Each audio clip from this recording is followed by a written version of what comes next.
बाढ़ आए, तूफान आए, सुनामी आई थी, हिंसा होती है, हम जाते हैं। 19 साल के एक्सपीरियंस में जो मैंने मणिपुर में देखा और सुना, वो मैंने कभी पहले नहीं सुना था।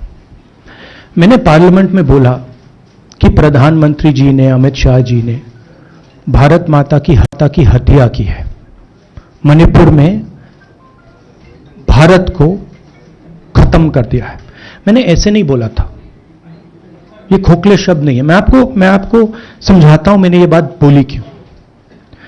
जब हम मणिपुर पहुंचे,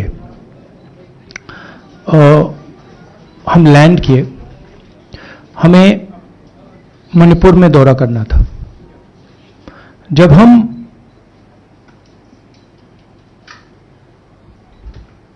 मेटे एरिया में गए, हमें साफ कहा गया था कि अगर आपकी सिक्योरिटी डिटेल में कोई भी कुकी होगा, उसको आप यहां मत लाइए क्योंकि हम उसको मार देंगे।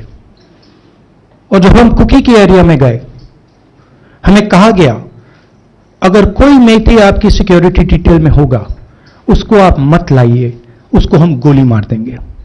हम जब गए, हमें मेटेज को परे करना पड़ा, हमें कुकीज को परे करना पड़ा। मतलब एक स्टेट नहीं है, आज 2 स्टेट है।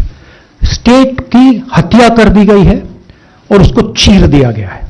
इसलिए मैंने बोला हिंदुस्तान की हत्या मणिपुर में बीजेपी ने कर दी है। और जब मैंने कल प्रधानमंत्री को देखा हंसते हुए, मजाक उड़ाते हुए, मैं समझ नहीं पा रहा था कि हिंदुस्तान का प्रधानमंत्री इस प्रकार से कैसे बोल सकता है।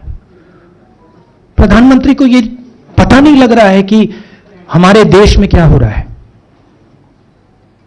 छोड़िए, नहीं जाना चाहते हैं, उसके भी कारण है, शायद मैं बता नहीं सकता हूं आपको, उसके कारण है, मगर अगर जा नहीं सकते हैं तो मणिपुर के बारे में बोले तो। हिंदुस्तान की आर्मी, आप सब जानते हो, सेना को आप जानते हो, जो मणिपुर में हो रहा है, हिंदुस्तान की सेना उसको 2 दिन में रोक सकती है।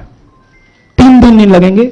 अगर हिंदुस्तान की आर्मी को कहा गया कि यह तमाशा बंद करो, 2 दिन में यह तमाशा, ड्रामा बंद हो जाएगा।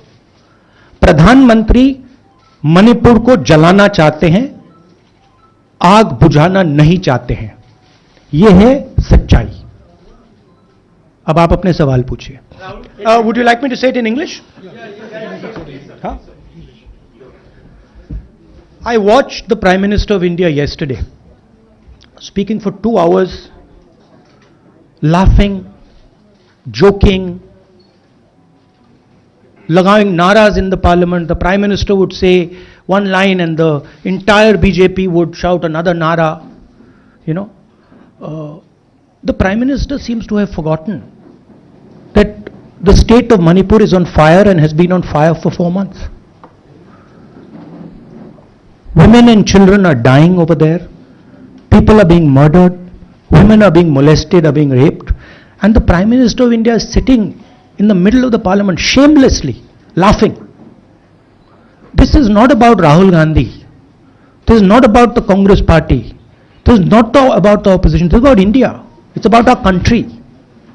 A state has been decimated. It has been destroyed. It does not exist anymore.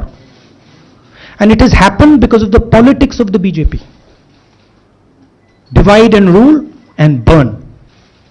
That is why in my speech I said, Bharat Mata has been murdered in Manipur. It's very interesting. For the first time, the words Bharat Mata have been expunged from the parliament. It's an insult to those words. Whatever I said that is wrong. I have said Bharat Mata, which is an idea, which is the idea of India, where everybody lives peacefully, harmoniously, with affection, has been killed in Manipur. It's a fact.